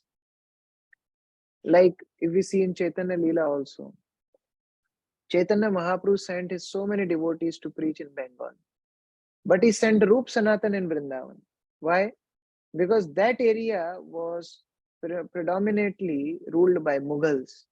And how to deal with Mughals, Rup Sanatan knew, because Rup Sanatan served under Muslim government. So Lord knew whom to send where. He didn't send Nityanand Prabhu to Vrindavan. Nityanand Prabhu he sent to Bengal. And Rup Sanatan he sent to Vrindavan. So Lord know where to engage whom. We should have that faith. So Vasuki was brought. Now, demigod said, okay, we will catch the head part, and demons, you catch the tail part. Demons became very angry. Why tail part? Why we are always discriminated like that? You should catch the tail part and we will catch the head part. Demigod said, yeah, mission successful. Because when we will pull this Vasuki, he will release these fumes of poison. So whoever is at the head part, he has to tolerate these fumes of poison. So demons, from their own intelligence, they selected that part, and demigods came to tail part. And then they started to pull. But as they were pulling, the Mandar mountain started to topple. Because from bottom, Kurma Avatar was giving support, but from top, it was toppling. What to do? Lord had to take another incarnation as Ajit. And Lord caught hold Mandar mountain from top. So see, Lord has to do so much to help his devotees. We think that we are making many, many plans. But tab ichha vina kichu korite na pare. Bhaktivinoda Thakur says that this jiva, living entity, plans so much. But without help of Lord, he can't do anything. So every aspect of Samudra Manthan Leela, Lord was personally present. And as the ocean was churned, first thing which came out was poison. Now demigods became fearful. What will happen? This poison will burn the whole world. Demigods went to Lord Shiva and they said, my dear Lord Shiva, please drink poison. Can you say this shameful? Can you see the shameful statement? See, Daksha cursed Lord Shiva that he will never partake into the offerings of Yajna. So demigods never invited Shiva to share the oblations of sacrifice. And now they went to him that please drink poison. Such a shameful people. Just like they went to Dadichi, you remember? From Vitrasur, they wanted to make this Vajra, and they went to Dadichi to get his bones. In the same way, they went to Lord Shiva, please drink poison so that we can drink nectar. Lord Shiva was also joking. He said, oh, I cannot take my decision. I have to ask my wife. They were so, oh my Lord, what will happen now? Shiva wanted to test them. And Shiva asked Parvati, Parvati, can I drink poison? Parvati said, yes, you can digest anything. And then Parvati permits, Lord Shiva drinks the poison. But as he was drinking it, he thought, oh, in my heart, Lord is sitting. I can't serve my Lord poison, so I can't drink it inside. So although he drank from mouth, but he cannot drink it inside. So what he did, he kept that poison in his neck. And as a result, his neck became blue. From that day, Lord Shiva was called as Neelakantha. So devotee should also be like Neelakantha. Sometimes we get urge of speaking that no, this devotee did wrong and I will chastise him and I will tell him this and that. But we can't speak. Also, we cannot keep inside. So what you have to do, you have to become Neelkantha. Keep in your kantha, but don't speak. You can speak to someone who can really help, some senior. So like that, Lord Shiva um drank poison, and then finally so many things came from Samudra Manthan. Uchcheshrava horse came, the Airavat elephant came. So many wonderful things came from Samudra Manthan. And then a beautiful lady came. She was Lakshmi Devi. As Lakshmi Devi appeared, all demons and demigods forgot nectar also.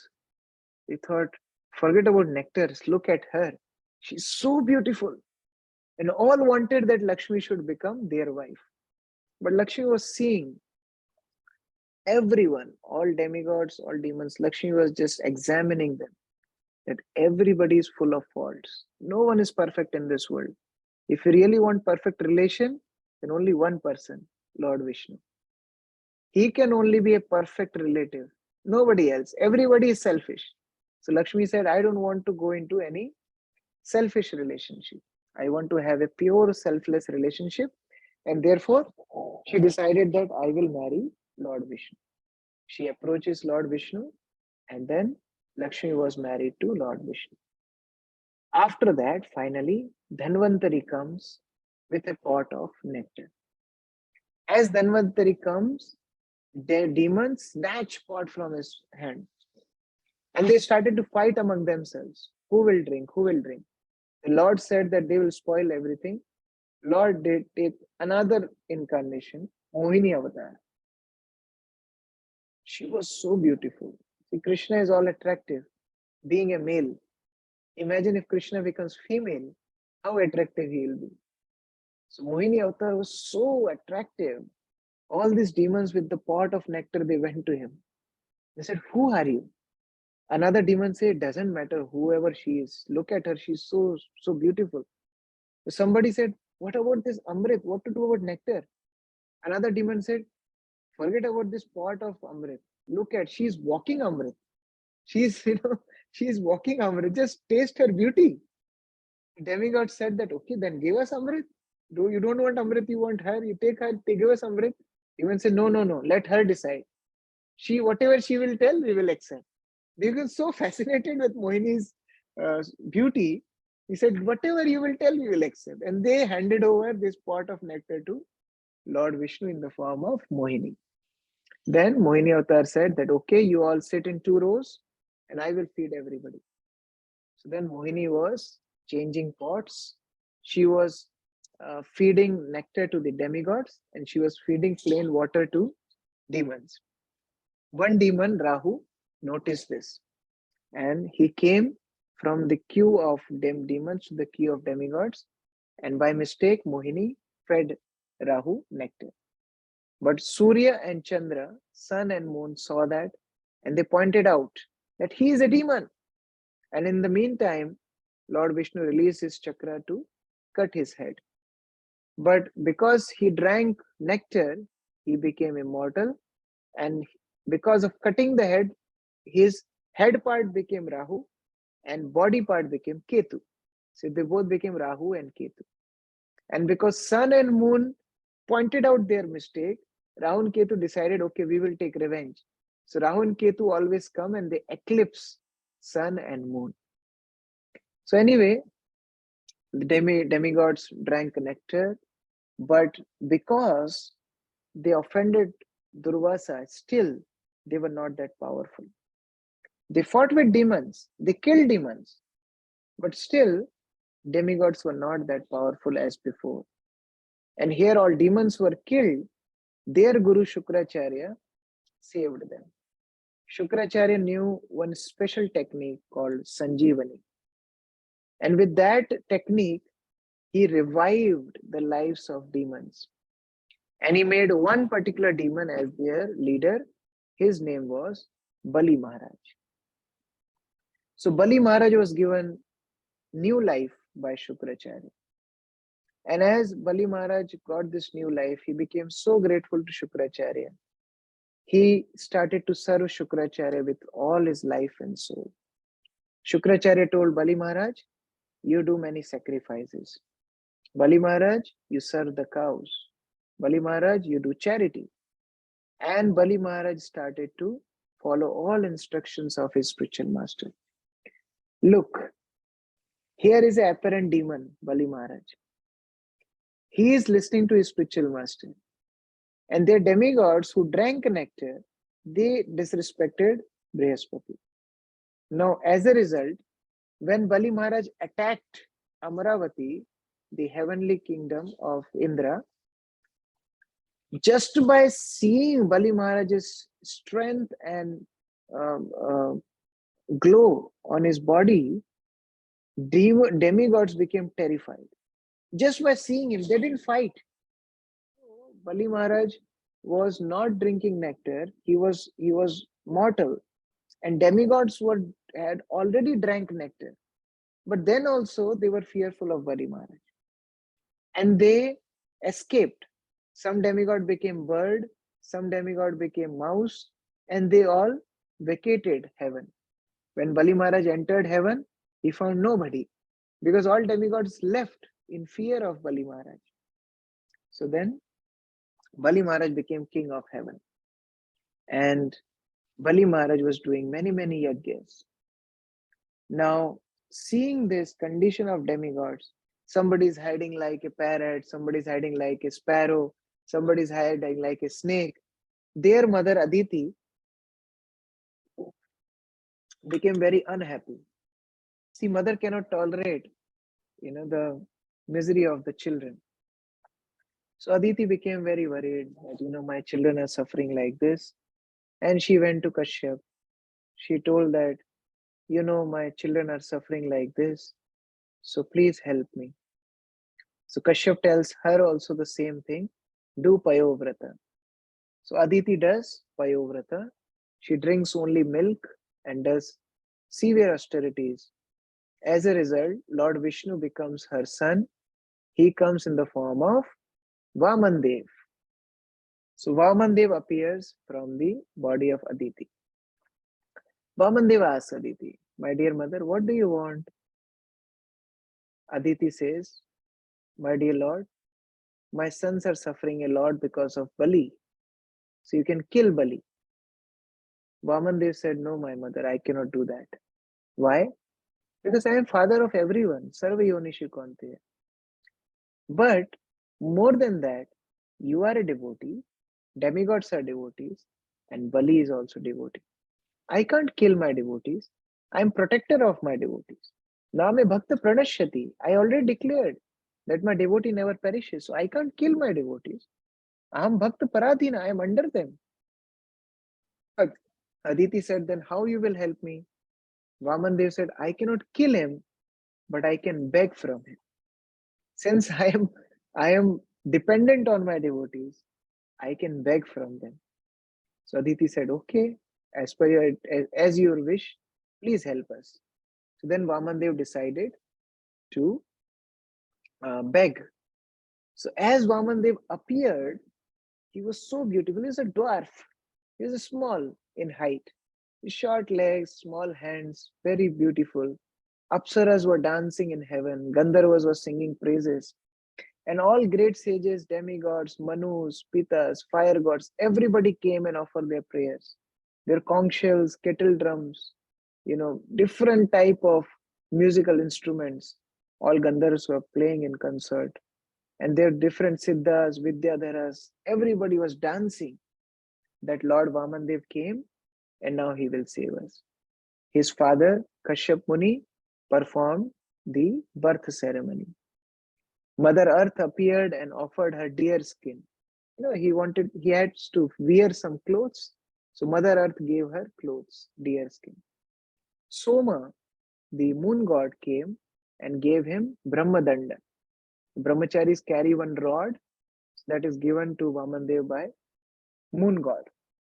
Then Surya personally gave him Gayatri mantra because first Gayatri is connected to sun. Sun himself came and gave to Gayatri mantra to Vamandev. Then Aditi, his own mother, gave him kopin to wear. Indra came and gave him umbrella. Indra is the demigod of rain, so he gave umbrella. And Brihaspati came and he gave him Yagyupavit, Janev. because he is the guru of demigods. So he came and gave him Yajnapavi. Brahma himself gave the water pot because brahmachari is supposed to carry their own water pot. Then Saptarishis came, the seven great sages. They came and gave him Kusha grass. Mother Saraswati came. Saraswati gave him a garland of Rudraksha. Kuber came. Kuber is the treasurer of the demigods. He is very rich. But you know what he gave to Vamandev? He gave him begging pot. so that he can beg alms. But there was a problem. Lord never knew how to beg. He never knew how to beg. Although he decided he will beg from Bali Maharaj, but Lord always knew how to give. He never knew how to beg. So who will teach him begging? Lord Shiva came. Lord Shiva taught Lord how to beg. This training was given by Lord Shiva. And then Bhagavati Parvati gave first alms to Vamandev, first Bhiksha. So with his small hands, he was holding all these things, his small feet, his small face, very beautiful form of Vamandev. He's taking baby steps, but he was walking very fast. And people are asking, where are you going? He said, I have to go and meet my devotee, Bali Maharaj. So Bali Maharaj was doing this yajna in Gujarat, Bharuch. That was the Bragakach area where Bali Maharaj was doing his yajna. And Vamandev goes and he, with his sweet voice, Vamandev calls Bali Maharaj, Bhavatam Bhiksham Dehi. As the priest saw this beautiful boy, they thought that, is he sun god himself? No, he looks little younger. Is he Sanat Kumar? Who is he? His transcendental sound is like nectar to the ears. Krishna tells in Gita, Anudvaigakaram Vakyam Satam Priyam Hitam Chayat. Words should be pleasing, they should be beneficial, they should be truthful. All these were in the voice of Vamandev. Bali felt so satisfied just by hearing the words of Vamandev. Bali thought, I am doing so many sacrifices, I am the king of heaven. But I am not that satisfied. And here some dwarf Brahmana came at my doorstep. He is actually Atmaram. He is actually satisfied. See, just by somebody's voice, you can understand the state of his heart. When Sita heard sound of Ravan also came as a bhikshu on his door in Panchavati. And he came in the form of a sadhu. But his voice was full of fear and hypocrisy. Therefore, Sita was not ready to come out. Sita said, no, I will keep fruits and you take. So Sita could understand hypocrisy in the voice of Ravan. Words reflect one's psychology. But here, Vamandev's voice was full of satisfaction. Bali Maharaj understood this person didn't come to beg. This person came to give. Narad Paribrajak Upanishad says, if a self-realized soul comes to your door, even before you're giving charity to him, ancestors of that house gets delivered. Just by his coming to the door. You don't do anything to him. Then also, just if he comes to the door, all ancestors get delivered. So Bali Maharaj was very happy and he left Yajna and he came in front of Vamandev. And he said, my dear Brahmana, the son of Brahmana, please tell what can I give you? Vamandev started to speak. He said, I know all your ancestors and I know how magnanimous they were. I know all the yajnas they have done. Bali Maharaj said, okay, you know about my ancestors? Yes. I know about your father. Your father was Virochan. And he was so magnanimous that he gave whatever anybody asked. That was a Dan Yajna of Virochan. And by his piety, he became so pious that Indra and Surya became envious of him. So Surya came down in the form of a sadhu. And Indra came in the form of sadhu. Indra tested your father. Indra said, you are so magnanimous. You decided that whatever we'll ask, you'll give me. Virochan said, yes. Indra said, give your head. Without thinking, your father cut your head and gave to Indra. So I know how magnanimous your father was. Bali understood, Lord has some similar plan. As my father was cheated, I will also be cheated. But Bali Maharaj was very happy to hear the voice of Lord. So he said, okay, who else you know in my family? Vamandev said, your grandfather I know. Your grandfather is Prahlad. And Prahlad, he is such a great devotee of Lord. And then Lord glorifies Prahlad. And then Bali asked that, whom else you know? Oh, I know Hiranyakashipu also. And Lord started to glorify Hiranyakashipu also. He was so austere, he was standing on one toe and he did such big sacrifices, big austerities. Acha, whom else you know? His father I know. His father is Kashyap. Kashyap is the source of all species. Different species come from Kashyap. We all are his children.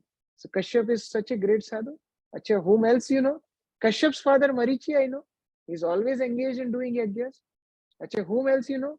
Marichi's father Brahma I know. Brahma is also absorbed always in Vedic literature. Acha, who else? Now, about this, I don't know. Brahma's father, I have to think, I have to meditate. Acha, how you will meditate? I need some place to sit. Bali said, okay, sit anywhere and meditate and let me know who is Brahma's father. Brahma said, no, this is my resolution. I only sit in my own land. I don't sit in anybody else's land. Acha, how much land you need? I need only 3 steps of land. Oh, 3 steps of land? You are very small. You don't know what to ask. Now you're not married. When you'll marry, you'll have wife, children, everybody. You'll need big land. So I'll give you big land. No, no, no, no, no, no, no. Don't give me big land. Then I'll be entangled in material world. Only give me 3 steps of land. I will stand, you will sit there and I'll meditate on Lord. So then Bali Maharaj accepted. And he decided that, okay, I will give you what you want. But his Guru Shukracharya came and he said, no, don't believe him. He is Vishnu, he's cheating you. Bali Maharaj said, I already promised. Shukracharya said, no. If you promise anybody in joking or in danger, you can just refuse. Now Bali Maharaj understood one thing. He said, so long Shukracharya was teaching me such nice lessons from the scriptures. But now what he's teaching is not at all in the scriptures. So when Guru goes against scriptures, Guru can be rejected. Guru, Sadhu, Shastra, all three should go parallel. Guru should be referring to the Shastras, referring to other saintly persons. If Guru becomes independent of Shastra, he is not a bona fide Guru. So Bali rejects Shukracharya. See, till this point, Bali was a mixed devotee. But now onwards, Bali became pure devotee of Lord because he rejected everything else just for the service of Lord. Shukracharya thought that he is not listening to me, but I should save him. So Shukracharya went and sat in the kamandalu of Bali Maharaj. He said, if water will not come out, there will be no sankalpa. And there will be no sankalpa, there will be no charity. So my disciple will be saved. But then when Bali Maharaj was trying to take water, water was not coming. Then Vamandev said, we have all solution for this kind of problem. Give me. He took kamandalu and from his umbrella, he took some kusha grass and he puts kusha grass to clean the kamandalu. And as a result, Shukracharya's one eye was broken by Lord and he became half blind. And then Bali Maharaj took water in hand. He took sankalpa that I will donate 3 steps of land to this Vaman. As he promised, Bali Maharaj said, now you can take the steps. In 1 step, Lord covered whole earthly planets. Another 1 step, Lord covered whole heavenly planets and whole sky. Now nothing is left. Lord said, where is my third land? Give me my third step of land. Where is my third step? Where should I keep third step? Bali Maharaj could not speak. Then Lord arrested Bali Maharaj. He bound Bali Maharaj with ropes. And Bali Maharaj was standing there. See, Lord will test to greatest degree. Nobody becomes Mahajan like that. Bali Maharaj is a Mahajan. Nobody becomes Mahajan so easily. It requires avyabhichari bhakti. Avyabhichari means, vyabhachar means one woman who goes with many men. Avyabhichari bhakti means one who is completely dependent on Lord. Suppose in a marketplace, If a lady is walking and some bunch of boys mistreat that lady, what will happen? Many people will come and they will beat the boys, they will save the woman. In the same place, if a prostitute is walking and if some boys mistreat prostitute, will anybody come to save her? Nobody will come. So if we become like prostitute, little bit Lord, little bit demigod, little bit our relatives, little bit our own body, then nobody will save. Neither relatives will save, neither Lord will save, neither demigods will save, neither our body will save. We have to become avyabhichari, just like a chaste lady depending on her husband only. Bali Maharaj was completely dependent on Lord only. A pure devotee never get deviated from the service of Lord. Despite of all difficulties, impediment, anything comes in the discourse. No. Pragad premer ei स्वभाव आचार निज दुख विघ्नादि ना करे विचार. This is the symptom of praghad prem, intense love.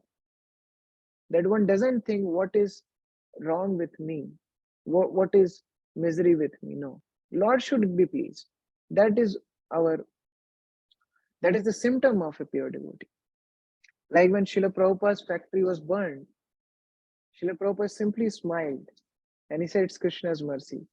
Now we read this pastime, but we have to really see how difficult it must be. I saw my mama, my uncle's factory getting burned.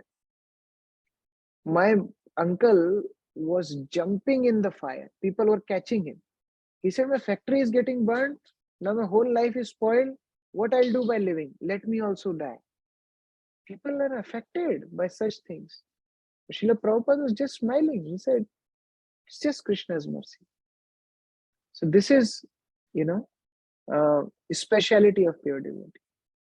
We all have to climb the stairs to reach Golok Vrindavan. But interesting thing is, each stair is one calamity. If we cross one calamity with a positive spirit and Krishna consciousness, we go one step high. Therefore, devotee's attitude is, Bhala manda nahi jani, seva matra kari. Tumhare sansare ami vishaya prahari. My Lord, I don't know what is good, what is bad. I'm simply serving you. I'm simply taking care of your sansar. Whatever expectations are from me, I'm just fulfilling them. So he was fixed in his determination. Bali Maharaj said, you punish me, you tie me, you kill me, I will be surrendered to you. Vamandev was very satisfied. But then Brahma comes. Brahma becomes advocate. Brahma said, Lord, this is not fair. How can you do this? You say in Gita, Patram Pushpam Phalam Toyam. If a little bit flower, fruit you offer, I will be satisfied. Here he gave whole kingdom. Then also you are not satisfied. You are binding him. And you cheated him. You became a small dwarf Brahmana. Now you became such a big person. It is not his fault. Lord thought that my Brahma Sampradaya is getting disturbed. My Brahma Madhav Sampradaya has to come and Brahma is only getting confused. Then what will happen? And Krishna says, no. I did this because this is my mercy to make him humble. If my devotee become proud, I cannot tolerate that. Bali was proud of his opulence. Similarly, we will see in 10th canto, Sudama was proud of his poverty. So Krishna broke his pride by giving opulence. Here, Bali was proud of his opulence. So Krishna took away that opulence. So Krishna has his own plan how to break the pride. And another main reason is, I want to glorify Bali. That even though I'm torturing him so much, his devotion is not deviating. He is fixed in his determination. When calamities come to karmis, it comes as a reaction. When calamities come to sadhakas, it comes for purification. And when calamities come to pure devotees, it comes for glorification. So Lord wants to glorify Bali Maharaj. Bali Maharaj surrenders his own life. He says, my Lord, you took everything from me, but one thing I still have. That is myself. So third feet, please keep on me. Because the owner is bigger than the property. So he took my property, but I'm separate from my property. So you please accept me in your shelter. So Lord places his third step on Bali's head and Bali enters Supello. Now somebody may blame that, oh, Lord sent him to lower planetary system. No. Lord made arrangements in Sutalok more opulent than Swarga. And to protect Bali Maharaj, Lord became his doorkeeper. Lord said that in heaven, demigods always have problem. That demons will attack, demons will attack. They're always insecure. But here I am standing as your doorkeeper. Don't worry. So Bali was given even a higher position than Indra. So like that, after in ninth canto, there are so many stories of so many kings. Name after name, there are so many stories. And just to read their names are so purifying. One of the such kings is Amrish Maharaj, and Amrish Maharaj was doing this Ekadashi Vrat. Durvasa Muni comes on the Paran time. Amrish Maharaj welcomes Durvasa Rishi, and then Durvasa Muni goes and sits in Sandhya Vandan. He takes long time in Sandhya Vandan. In the meantime, the time for Paran was passing. So Brahmanas tell Amrish Maharaj, at least break fast by drinking little water. So Amrish follows their order. When Durvasa comes to know that Amrish broke his fast, he became very angry. And Durvasa produces a demon to kill Amrish Maharaj. But as he does that, Lord sends his Sudarshan Chakra, he kills the demon, and Sudarshan chases Durvasa. Durvasa was running. He went to Brahma, he went to Shiva. Nobody could help. Finally, he went to Lord Vishnu. My dear Lord, please stop your Sudarshan. Vishnu said, no, I can't do anything. Aham Bhakta Paradhina. I am the property of my devotees. My Sudarshan, I am helpless to stop my Sudarshan. He himself went. Because if you offend my Vaishnava, only they have power to forgive. I can't forgive you. Durvasa finally comes and offers obeisances to Amrish Maharaj. Durvasa was a renunciate, he was a sannyasi. Here Amrish was a grihastha. He was an ordinary king from external view. Then also see the power of devotional service. Durvasa is falling in the feet of Amrish Maharaj. And Amrish Maharaj forgives Durvasa. Durvasa Muni glorifies Amrish that Amrish, you are a true Vaishnava. Because only Vaishnavas have power to forgive. Nobody else in this world can forgive. Demigods become angry, they cannot forgive. Yogis, Siddhis, they cannot forgive. Only Vaishnavas can forgive. And therefore, you are a very great Vaishnava. Like that, there are more description of kings in the Surya Vansha, in the dynasty of Sun, and then in that dynasty, there are stories of Shaubari Muni and many Ikshvaku and others. So many names. When you read the name, you'll think, oh, how can Sukadeva Goswami remember all these names? He remembered all these names because these kings are related to Krishna. There were so many rulers in this world. Nobody remembered them. If somebody asks that, okay, you tell all prime ministers of India. Now, India is only 75 years in, like independence. But hardly, except some IAS preparation students, nobody can even tell prime ministers of India, kitne prime minister hue, or how many presidents. Nobody can tell. But here, Sukadeva Goswami telling so many, hundreds of names are there in ninth canto of different kings. Why? Because they are related to Krishna. In their dynasty, different incarnations too. So one of such king was Shaubari Muni. Actually, he was not a king, he was a sage. Shaubari Muni was doing austerities underwater. And you see how there can be distraction. Shaubari Muni left everything and he went underwater so that he can meditate peacefully. But there he sees two fishes. And as he sees these two fishes mating, Shaubari Muni also thought, oh, I should also have family. So any time distraction can come in material world. We should be very, very cautious. Shaubari Muni comes out of water and he goes to the king. He said, I want to marry your daughter. King sees this sadhu is a long beard, long jata, and he is so emancipated, and he want to marry my daughter. But if I say no, he will curse me. So king said, okay, you do one thing. You ask my daughters. If any one of them want to marry you, you can marry. And king was confident that my daughters will deny. So this sage cannot do anything. So Shaubari Muni said, okay, this is his plan. So by his yogic power, he became so beautiful. And when this daughter saw Shaubari Muni, the 50 of them, all of them said, we all will marry. So Shaubari Muni married all 50 of the daughters of the king. So like that, this story is there. After that, there is this description of Sagar.